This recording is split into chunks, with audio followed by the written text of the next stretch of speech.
Thank you for joining us on Coffee Break, brought to you by the Middle Alabama Area Agency on Aging, or M4A. M4A is a part of a network of 13 area agencies on aging that cover all 67 counties across the state. We are located in Alabaster, and we cover Blount, Chilton, Shelby, St. Clair, and Walker counties. We would love to find out how we can help your family today. For previous episodes of Coffee Break, feel free to check out our YouTube channel.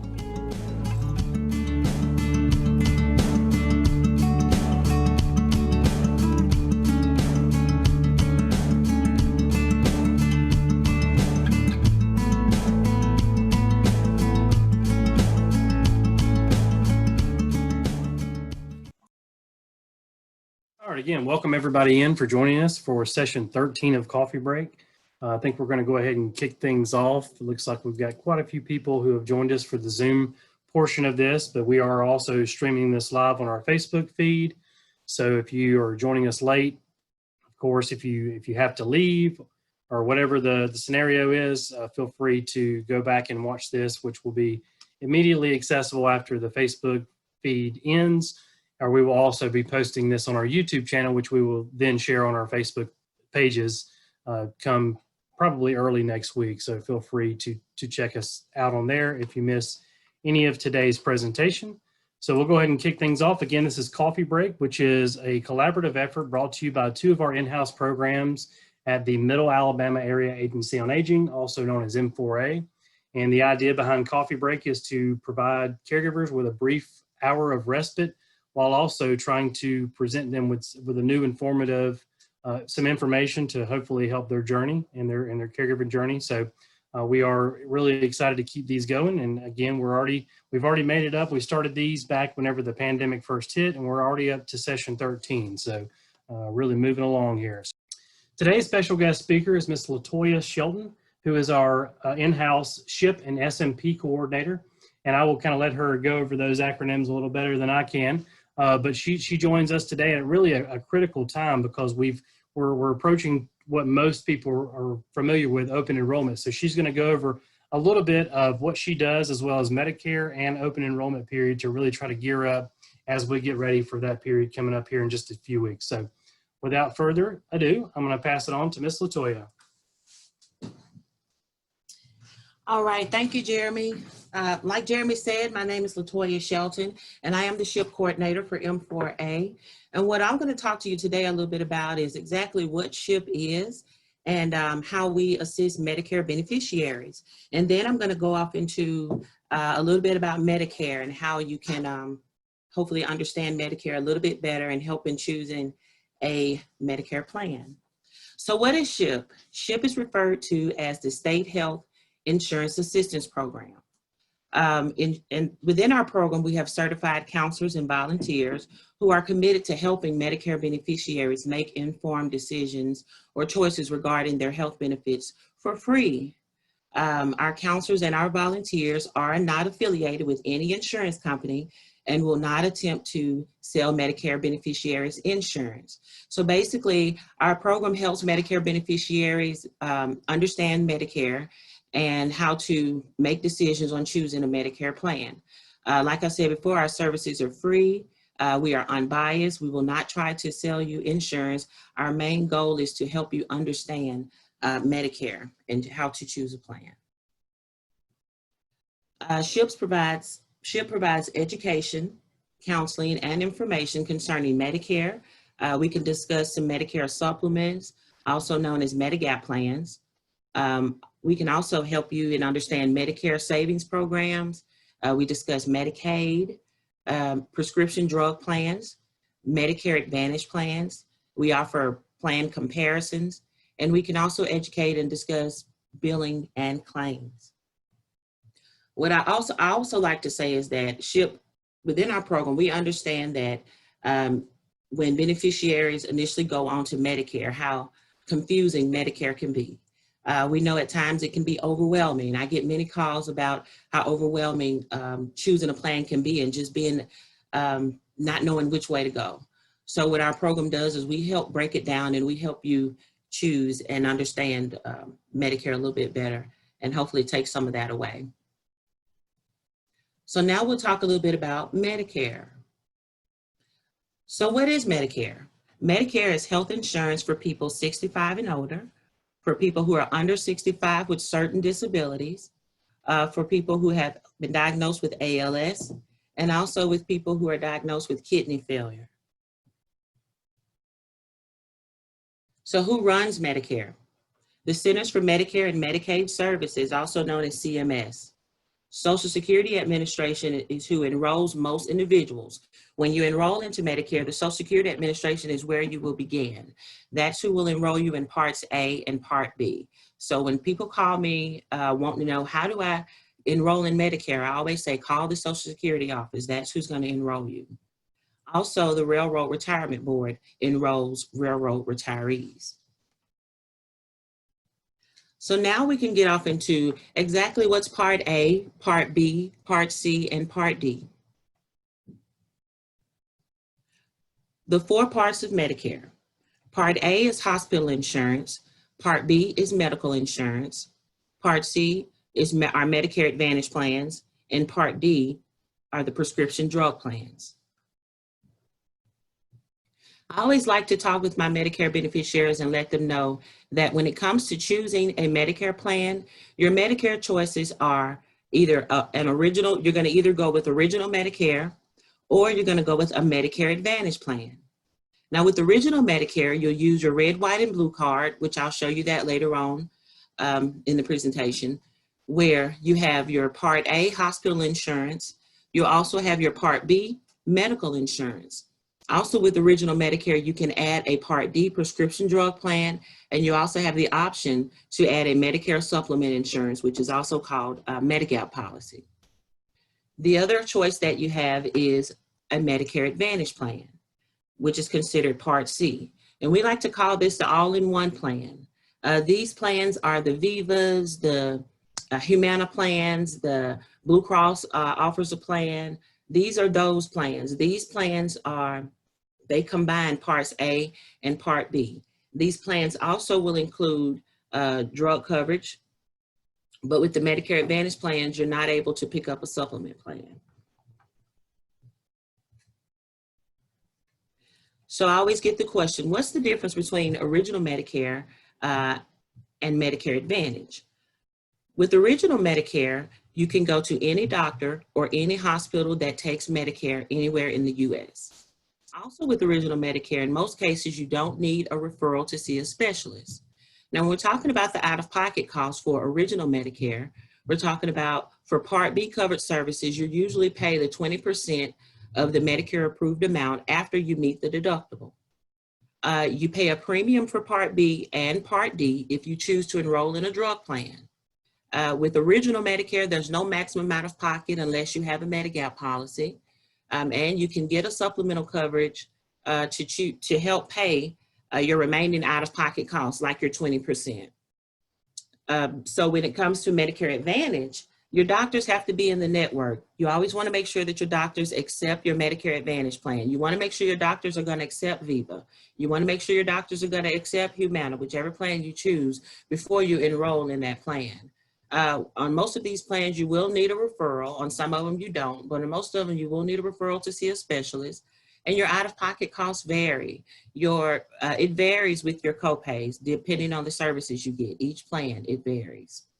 Also, you may pay a premium for the plan.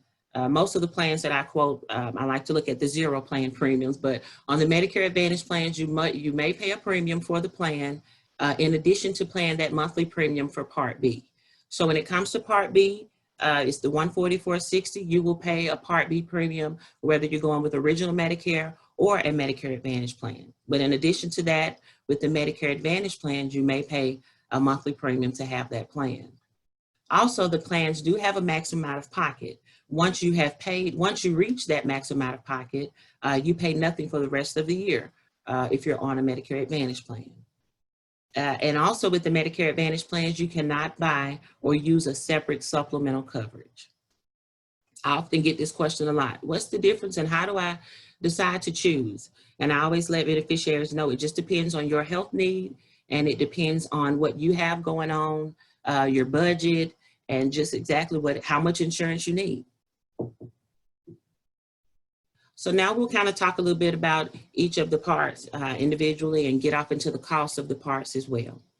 Part A, which is the hospital insurance, it helps to cover inpatient care in hospitals, skilled nursing facility care, like rehab services. If you've been in the hospital and then they recommend that you go into rehab, skilled nursing facility care, this is what Part A will cover, not long-term nursing home care.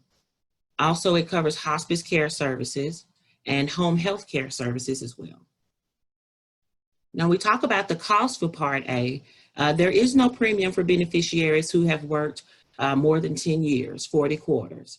So Part A is usually all paid into as you work. The standard premium for Part A is $252 if you've worked under 10 years, anywhere between 30 and 39 quarters. The standard Part A premium is $458 if you've worked less than 30 quarters, I'm sorry. There's also a deductible. For 2020, the deductible is $1,408 for the benefit periods of days 1 through 6. And then the beneficiary pays co-pays. So now we're talking about Part B. With Part B, which covers the medical insurance, it covers your doctor visits, services from doctors and other healthcare providers. Also, it covers outpatient care, home health services, durable medical equipment, hospital beds, wheelchairs, oxygen tanks, walkers, many preventive services as well. Also, Part B covers medications given at the doctor's office, chemotherapy, infusions, any type of shots given at a doctor's office, any type of medication given at a doctor's office. Part B covers those. We talk about the cost for Part B. The monthly premium for this year for Part B is $144.60. Sometimes this cost could go up. I think it just went up this year. The last couple of years it stayed the same, but it did go up this year. Usually this is deducted from your Social Security check if you're receiving Social Security. If you're not, you will get a bill for the first 3 months for that premium. Premium could be higher based on your income. So depending on how much you make, your premium could be a little bit more than the $144.60. Also, there are Part B costs with the annual deductible this year being $198 for the year. A lot of times doctor's offices may have it up on the glass or something where you go in and ask for you to go ahead on and pay this $198, or ask for the beneficiary to go ahead on and pay the $198 so that they can go ahead on and start billing Medicare for the services. And now we'll talk a little bit about Part D. So Part D is the prescription drug plans that help to cover your costs for prescription medications. And these plans are available through standalone Part D plans that go with original Medicare. Also, the drug plans are included, like I said before, with the Medicare Advantage plans. And how my program can help you choose a Part D plan is we normally would take your medications and we like to see which plans are going to cover your medications at the lowest out-of-pocket cost. This helps us to help you narrow down the search because there are so many plans to choose from. We want you to get the lowest out-of-pocket plan that we can find. And here I like to talk just a little bit about the Part D terminology. Here we have the yearly deductible, which is the amount paid for prescriptions before the plan begins to pay. Some of the drug plans do not charge a deductible. And then there's the co-payment or the co-insurance. This is the amounts paid for prescriptions after the deductible has been met. And then there's the monthly premium, where most drug plans charge a monthly premium fee that varies, and those fees vary by the plan. This is paid in addition to that Part B premium of $144.60. And then there's the coverage gap, which is also known as the donut hole. Most Medicare drug plans have a coverage gap.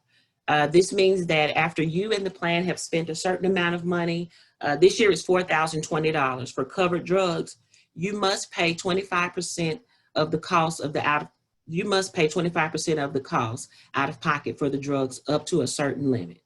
That certain limit is going to be when you go into the catastrophic coverage. Once you've reached your out-of-pocket limit for catastrophic coverage, $6,350. Now, this amount is what you and the plan are paying. If your medication's $2,000 and you're only paying $40, then we know that the plan is paying $1,060. And so you could reach that limit fairly quickly. So when you see $6,000, it's not just what you pay, but you and the plan pay. So once you reach your plan's out-of-pocket limit of $6,350 during the coverage gap, during this coverage gap, you automatically go into catastrophic coverage. This coverage assures that once you have spent up to the plan's out-of-pocket limit for covered drugs, the Medicare beneficiary only pays a small co-insurance amount. So with donut hole, the cost of your meds may go up a little bit. You may have initially paid $40. You reach the donut hole, you may pay $128. Once you go into catastrophic, you may go back down to $20 for the medication. Just an example. But my program can help you understand exactly when you'll reach that donut hole and when you'll reach the catastrophic coverage. Once you go into the coverage gap, here at M4A, we have a program called Senior RX. And Senior RX can help you get that medication for free or at a reduced cost. So usually when you reach the donut hole, I refer you to Senior RX to see if you can get some assistance with some of that medication, because we know that can be very costly at times. So now we'll talk just a little bit about the Medigap plans, also known as the supplement plans. Medigap insurance provides private insurance coverage that helps fill the gaps in Medicare Parts A and B, which pays that 20%. So when it comes to original Medicare, it only pays 80% of your medical costs. When you pick, if you need assistance with the other 20%, you do have the option to pick up extra insurance, which is called the Medigap insurance. This insurance will help pay what Medicare does not pay. As long as it's a Medicare approved amount, Medicare approved service at a Medicare approved amount, that Medigap insurance will come in to pick it up. These are 10 standard plans which are available. They are designated by letters, which can be a little confusing because with the Medigap insurance, these plans can be a Plan A, Plan B, Plan C, in addition to the Part A and Part B, which is why you have SHIP. We can also help break that down for you and help you to understand how this works with your Medicare. Also, there are no geographical limits on where care is received if the care is received in the U.S. So I like to say if you are a traveler and you want to make sure that you're still covered and everything is covered through Medicare, and you choose a Medigap plan, you are still covered. With the monthly premiums are based on your age, gender, and health conditions.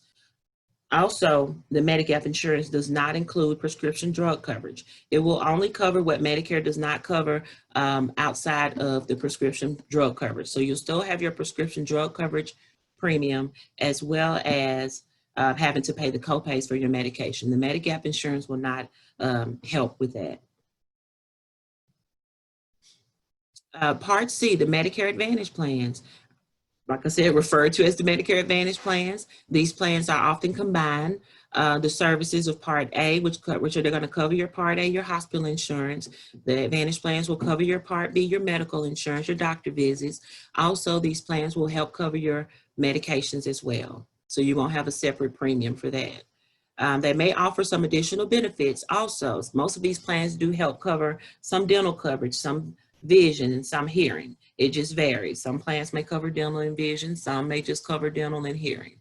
It just depends on, but they do offer some extra benefits. Original Medicare does not cover dental, vision, or hearing. These are network plans. Like I said before, you want to make sure your doctors accept these plans before enrolling in these plans. These are the HMOs, the health maintenance organizations, where they may require you to choose a primary doctor and get referrals to see a specialist. Doctors have to use the doctors in your network. PPOs, the preferred provider organizations, more freedom to choose doctors, a larger network of doctors and hospitals.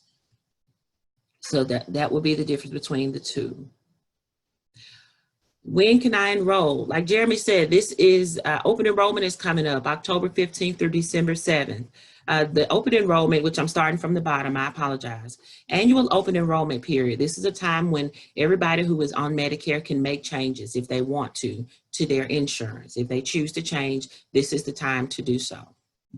Then there's an initial enrollment period. This is once you've turned 65. This is when you are initially eligible to enroll into Medicare. Once you've turned 65, you're eligible to enroll in Part A and Part B. This is a 7-month period. It begins 3 months before you turn 65. Then you have the month that you turn 65. And then you have 3 months after you turn 65 to enroll into Medicare without penalty.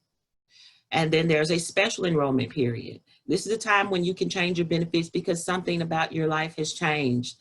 For example, moving out of a planned service area, losing that credible coverage. Credible coverage is basically when you're working, if you're still working and you are on your employer's insurance and you're working past 65, you decide to keep your employer's insurance, Medicare considers that as credible coverage insurance. Or if you're on your spouse's insurance, Medicare considers that as credible coverage. Once this ends, you fall into a special enrollment period where you qualify to enroll in Medicare. Also, if you're receiving extra help, which is something I'll talk a little bit about later on, this is also a special enrollment period for you. If nothing changes, then you have to wait until your annual open enrollment period to make changes. Then there's a general enrollment period, which is if you did not sign up during your initial phase when you first turn 65 and you don't sign up for Medicare, and then you decide later on that you want to do so, you have to, you're able to do this during the general enrollment period, which is between January 1st through March 31st of each year. Your coverage won't start until July 1st of that year though. Although you enroll in Part A or Part B in March or in January, it will not start until July. And also late enrollment penalties may apply. Then there's a Medicare Advantage open enrollment period. This is one of the new open enrollment periods. During this time, you may switch your Medicare Advantage plans. There used to be a time when you enrolled in a Medicare Advantage plan, you were there for the rest of the year until open enrollment came again.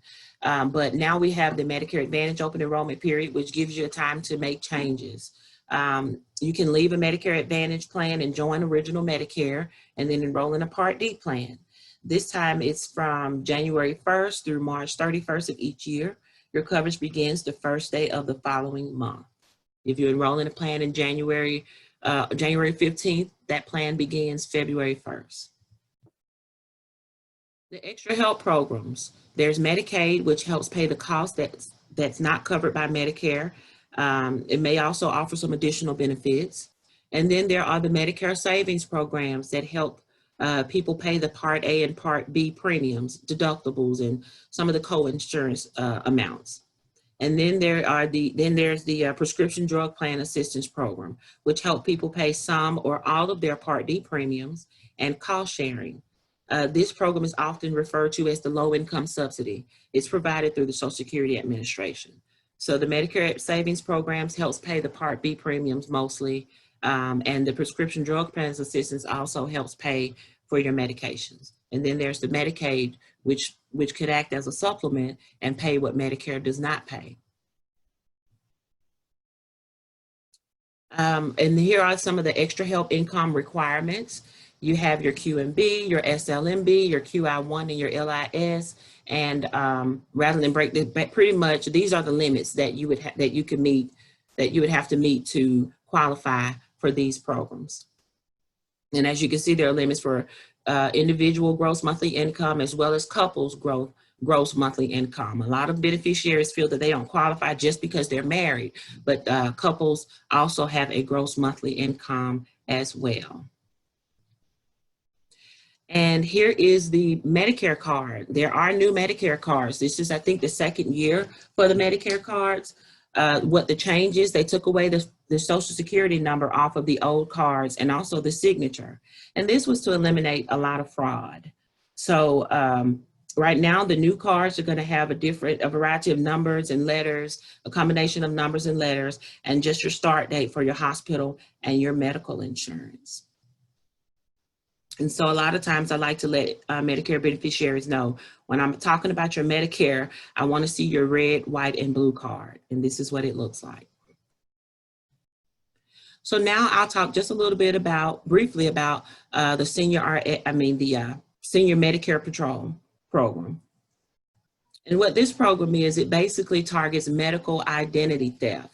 And medical identity theft occurs when a beneficiary's medical number is misused, either by a provider, a supplier, or by someone posing as a real beneficiary in order to receive medical care. Receiving health care from a fraudulent provider can mean the quality of the care is poor, the intervention is not medically necessary, or worse, the intervention is harmful. A beneficiary may later receive improper medical treatment from legitimate providers as a result of inaccurate medical records that contain false diagnoses, records showing treatments that never happened, misinformation about allergies, incorrect lab results. Imagine going to a doctor that's giving you a false diagnosis and then going to a legitimate provider who wants to treat you for that false diagnosis. This is what we mean when we say harmful. So what we like for you to do is look, if you're going to look on your medical bills, pay attention to what's being billed and what you're being billed for. A lot of the Medicare fraud, errors, and abuse can also result in higher out-of-pocket costs for beneficiaries, such as co-payments for healthcare services that were never provided, were excessive, or were medically unnecessary. Beneficiaries may also find themselves stuck with bills for services from providers who should have billed Medicare, but instead bill the beneficiary for the entire cost of that service. So this is another reason that it's very important that you report these things when you see something a little odd on your bills, or if you're getting billed for a service that you know did not happen. And please give me a call, and I'll be happy to report that for you so that it can be investigated. The Medicare loses billions of dollars each year due to fraud, errors, and abuse. Estimates place these losses at approximately $60 billion annually, though the exact figure is impossible to measure. The most cited range for all healthcare fraud estimates is 3 to 10% of annual healthcare expenditures. So what I like for you to do is definitely give me a call if you see anything that doesn't look right on, like I said, on your medical bills, because it's definitely worth it. I don't want, the co-payments to have to go up for the Medicare beneficiaries based on fraud and things like that. Now, I know this was a lot of information. I understand, like I said before, that Medicare it can be a lot. It can be overwhelming, and it can definitely be confusing, which is why you have SHIP. Also, give me a call if you have any clients or any beneficiaries or any caregivers who have questions about their Medicare and just need me to help break it down individually. I'll be happy to do so. Also, this is a very busy time of the year, open enrollment, October 15th through December 7th. This is the time to make changes, and I am here to assist in any way that I can to help you decide whether you want to stay where you are or whether you want to make changes, go with the lower out-of-pocket cost plan. I'm here to help do that. I can also enroll you in that plan or guide you in the right direction. So if there are any questions, I'll be happy to answer. I'm not seeing any on the Facebook feed. Let's see if we have any through our chat feature. Not seeing any. So I guess LaToya answered everybody's questions with the first go around. But just to kind of piggyback off of what she's already said, I mean, it's very important, of course, the idea behind the SMP program is, of course, to not only train and educate beneficiaries about their Medicare coverage and their rights and responsibilities really as a Medicare beneficiary, but it really empowers individuals to be mindful of that, because if it's happening to you, it's probably happening to someone else who maybe isn't as doesn't necessarily pay attention as much as you do. And that the funds, as far as I'm aware, the funds that are, especially in the case of fraudulent from a larger standpoint, the funds that are recouped from that go back directly to the beneficiaries. I know that at a time that that really helps to reduce, because if there's fraudulent charges, if there's high cost in Medicare, it's directly impacting beneficiaries and the cost that goes into Part B premiums and costs associated with Medicare. So anytime you can be an advocate and proactive in doing something like that, it really not only impacts you, but it impacts everyone else, this beneficiary as well. So if you have any questions, of course, we'll have this towards the end as well with our contact information. You can reach LaToya here at our office at M4A and Alabaster, which you see there at the bottom. Really the easiest way to probably reach her is her email address that you see there just under the center of the screen. So feel free to reach out, because she's a wealth of knowledge to be able to not only assist you with your Medicare, but also equip you with tools and resources to again, try to be an advocate and proactive in combating Medicare fraud and make the system better for everyone as a whole. So thank you again, LaToya. We really appreciate it. I don't see any questions, so actually we do have a question here. Okay, so I think we just answered the question. The question was, what's the phone number should we call to get help? And you can just call our number there at the bottom, 205-670-5770. Just ask for Miss LaToya, and she will get you taken care of. Now, LaToya, with the referral process, they're going to need to go through the screening process just like anybody else with ADRC, or how does that work with them in enrollment? Yes, with open enrollment, most of the calls, what they'll do is take your name and information, and I will more likely just give you a call back rather than you waiting 2 or 3 weeks for screening. Yeah, screening. So, and what she's 2 or 3 days, exactly. I can give you a call back prior to that. Exactly. And so what she's talking about, which we're about to kind of review over here with the kind of the breakdown of what M4A is and what we do, we have what's known as an ADRC, or an Aging and Disability Resource Center. And the traditional way of doing things is when you contact our agency, you get screened for full benefits to then get referred over to programs. And so what she's trying to say is, especially in the case of open enrollment, time is of the essence. So there's a little bit more of an expedited version of doing that. So if you call through, more than likely your call will kind of get to her a little quicker than the typical process that we go through, because of, with it being such a specific period, we want to make sure we get you as help as quick as possible. So again, we are the Middle Alabama Area Agency on Aging, also known as M4A. That is much easier to say than that long phrase. So if you ever see our name floating around, that's who we are. We're located centrally right here, almost smack dab in the middle of Alabama. We're just below Birmingham and Alabaster, but we cover basically the counties that surround Jefferson County. But we are a part of a network of 13 other area local agencies on aging, and we cover all 67 counties across the state. Our overall mission as a network is to age in place, and that's really what we try to promote, is to promote independence, promote empowerment, and to really try to get resources as best as we can, because not only are we a direct service provider in the sense of coordinating services that we provide, but we're also by nature a resource center. So we try to get you the resources that you need, regardless of whether it's in-house or throughout the community. And there's a little stat there at the bottom: 90% of adults age 65 and older prefer to stay at home, age in place. So that's really what we're trying to do at the end of the day. At the end of the day, is provide an environment for that to take place. Specifically for M4A, our mission is to empower individuals, people living with disabilities, and their caregivers to self-advocate, as well as live independently and safely in the communities of their choice. And our motto here in-house is assisting all ages at all stages. We have programs that impact children as well as older adults. So, we really try to provide services that try to help and assist throughout the entire spectrum of life. So it's really best just to call us to see if it's something that we can help with. If not, we can certainly try to find a resource to provide that service for you. Again, the counties that we provide surround Jefferson County. However, we do provide services for Jefferson County through our senior employment program.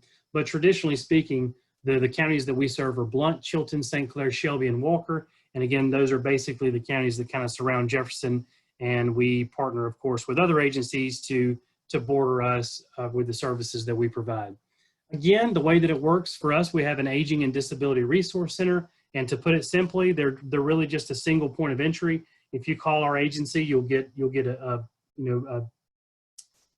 booked. What's the word I'm trying to think of? My mind just went blank. You will get a screening to get a call back from one of our ADRC representatives to do this full benefit screening, is what we call it, to do kind of see what services that's needed in the home. You may call us for medication assistance, but you may walk away with nutrition assistance or transportation. And so we're really trying to do the full benefit screening to answer any questions all at once, versus trying to really fit one need and have needs go unmet. So that's really the idea behind what we do. We do that in person. Of course, right now our office is officially closed, but you can call and make an appointment. There are exceptions that can be made, as well as calling us traditionally, of course, through our phone number, which will be showcased again at the end of this presentation. Or you can go on our website, which we have a link to in a couple of slides. But if you're unfamiliar, especially in the case if you're calling from another region or if you're listening from another region, if you have a loved one that lives in another region, you can call 1-800-AGE-LINE, which you see there, and that will connect you to the local area agency on aging that covers the area that you reside in. So these are our key programs, our core services, as we like to call them, that are offered statewide, with exception to PANDA. We have the Elderly Nutrition Program. Most people refer to that similarly to the Meals on Wheels program, where we do homebound meals. We also partner with the senior centers to do the hot meals at the senior centers. So we have a kind of a hand in that as well. We also offer caregiver supportive services with our Alabama Cares, as well as in-house our PANDA project, which focuses primarily on the Shelby County region of Alabama. But with our Alabama Cares program, that's our traditional caregiver support program that covers all 5 of the counties that we traditionally cover. And that provides supportive services to caregivers, whether it be grandparents, relative caregivers informally raising children, to individuals who are caring for an adult with special needs, or even an individual who is 60 and older or any age with a dementia-related diagnosis. So we have caregiver supportive services. We have, again, medication assistance through our Senior RX program and our SHIP program with the Medicare counseling, as LaToya has done a great job of going over. Again, we have a senior employment program where we provide supportive services. We partner with nonprofit agencies to provide individuals who are looking to get back in the workforce with a means to do that. We pay on their behalf for their services to learn a new job trade. So we have those scattered throughout 6 counties. So feel free, if you're interested or if you know someone that's looking to get back into the workforce, that might be a good way to start. There is an eligibility and age requirement for that, and with most of our programs. So that'll all, again, tie into the screening to see if you're eligible for that or not.